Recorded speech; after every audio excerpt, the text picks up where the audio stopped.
Wow, that was some introduction. Thank you, Tony. When I was approached by my colleague and friend, Dominique Moran, to share my thoughts with you today, I was truly humbled. This is really quite an honor. Thank you, Dominique and the Athena Selection Committee.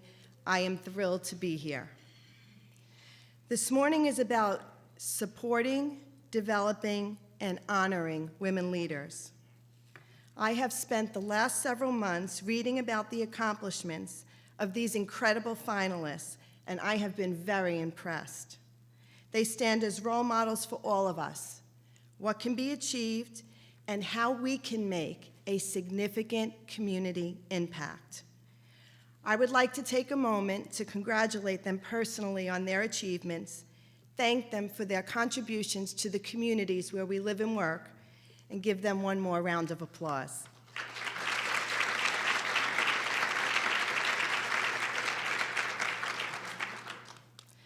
Since being asked to speak to you this morning, I have struggled with what I can share with such a distinguished audience.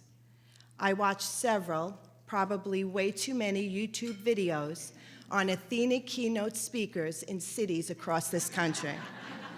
And I have been impressed by each and every one.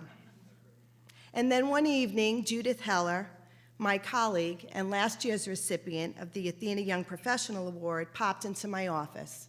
She asked me what I was doing, and I explained my dilemma. She looked at me confused and said simply, "Tell your story." With those words of wisdom in mind, I began to reflect on my own professional journey, a career that took some unexpected turns along the way, and the lessons that I have learned.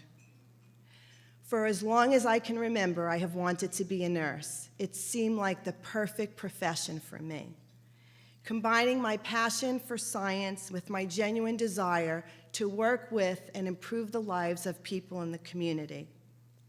However, my parents saw things differently. The oldest of 3 girls, I was raised in a wonderful, loving, traditional, very Italian family. And they had a different vision for my future, one that did not include a career outside the home. After some discussion and debate, I entered nursing school and became a registered nurse. I learned the art of negotiation early on in my career, thanks to my parents, and it has served me well.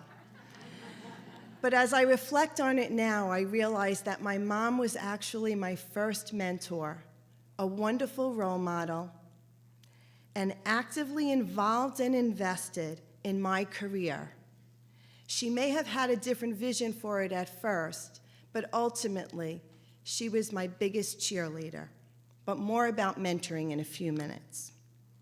Upon graduation, I went to work at a large academic medical center in Manhattan, specializing in pediatrics. There, I had an opportunity to care for critically ill children with rare diseases who came to this special unit from places around the world. I fell in love with pediatric nephrology, caring for children with kidney disease.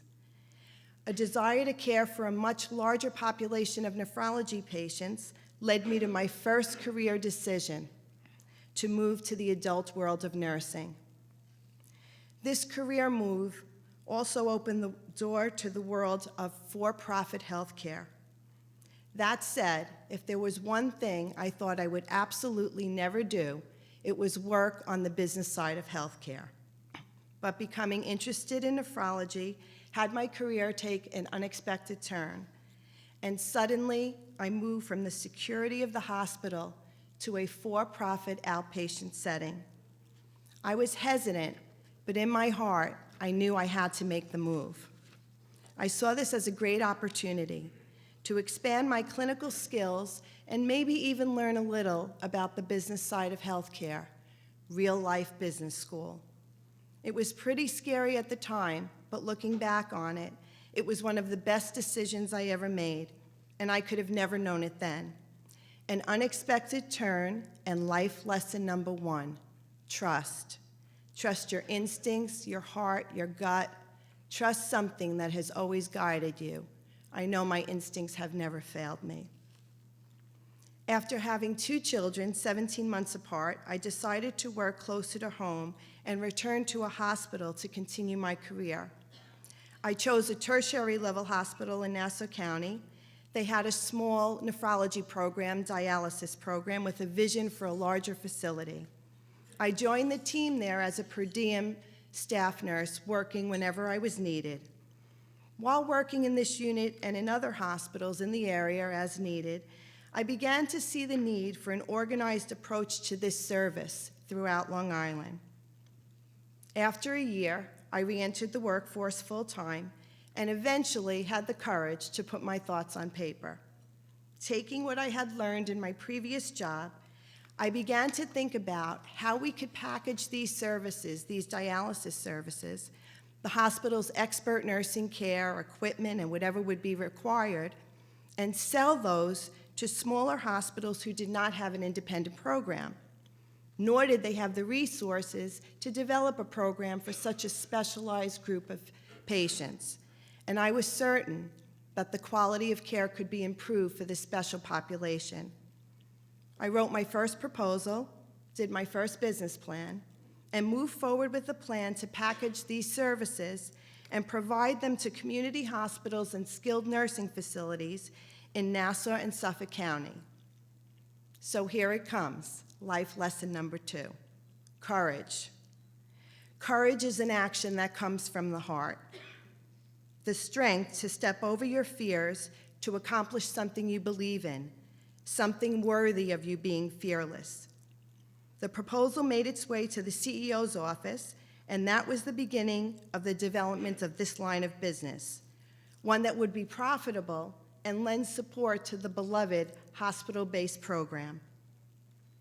The CEO gave me an additional opportunity to take the package and propose it, AKA sell it, to other hospitals that were, of course, essentially competitors. When we saw the interest in purchasing these services, we were amazed. The program was a success by any standard, clinical or financial. Now I need to ask for a little water because I'm fighting a cold and taking antihistamines. I apologize.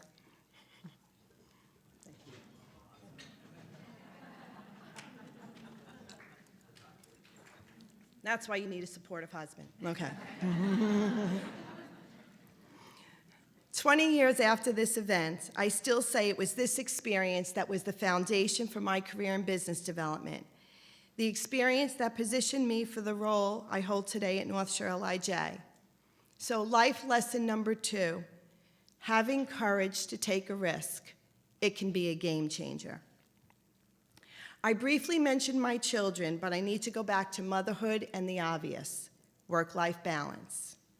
Being a mother is my greatest joy, and being a grandmother is an even greater joy. Anytime I can, I thank my children for sharing me so many years with so many others that also needed me. But I have to be honest, I am not sure about work-life balance. There is work and there is life, and there is a work-life situation. But balance may be a stretch. There are choices and there is sacrifice. Anything worth having doesn't come easy. Each day, there are different priorities. It isn't about toughing it out and putting your career ahead of the time-consuming, energy-sapping, but deeply rewarding demands of parenting. It is about having the right expectations for what we can achieve and when. There are days when the demands of the job are the absolute priority, and there are days when our children, a sick parent or spouse, a school performance, a soccer game, that's the priority.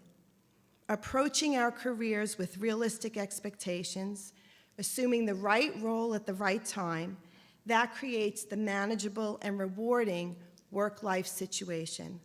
That helps us remain centered. So life lesson number 3 is pay it forward. Step 1 is helping other women to achieve the optimal work-life situation. Actively assisting women to reach their full potential is a responsibility we should all bear and requires the same commitment and investment that we made in our own careers. Being a mentor, Back to my mom. There is nothing more exciting than being a mentor. I know I carry with me the inspiration of the women in my life who have been my mentors. But it is much more than inspiring or caring. It is getting actively involved in the career of others, helping them reach their full leadership potential, opening doors, helping them navigate, giving of yourself. One of the things I like most about my current position at North Shore LIJ is that I am surrounded by young, talented women, many of whom are with me today. Mentoring, coaching, helping, creating an environment that is conducive to a more balanced work-life situation, helping women make the right decision at the right time in their career. It does not mean compromising job expectations or corporate goals around the needs of an individual, but creating a supportive environment, caring about their personal and professional life. Our job is to get involved. Which brings me to my last life lesson, the importance of community, making a significant community impact. It was actually my children who taught me the value of being involved in the community. Just when I thought I didn't have a minute to spare, they became involved in medically underserved communities, in the Girl Scouts, and many other organizations. And being part of the fabric of the community through service helps set a foundation for understanding the healthcare needs of those that we sought to serve. But that's business related. Community involvement also created a bond and shared interest with those most important to me, my husband and my children. But making a significant community impact is much more than volunteering some hours or writing a check to our favorite charity. President and CEO of North Shore LIJ, Michael Dowling, challenges his team to think of it in these terms. If we weren't here tomorrow, would anyone care? Would our absence make a difference in the communities we serve? Would they miss us?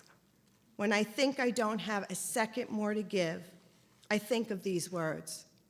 Would my absence make a difference in the community, to the organizations I'm involved with? This provides me an entirely new perspective on paying it forward. So back to Judith popping her head into my office, urging me to tell my story. I realized that looking back is the only way to connect the dots, to recognize life's lessons. It is impossible to be completely aware of the consequence of your decisions as you stand in the moment and look in the crystal ball.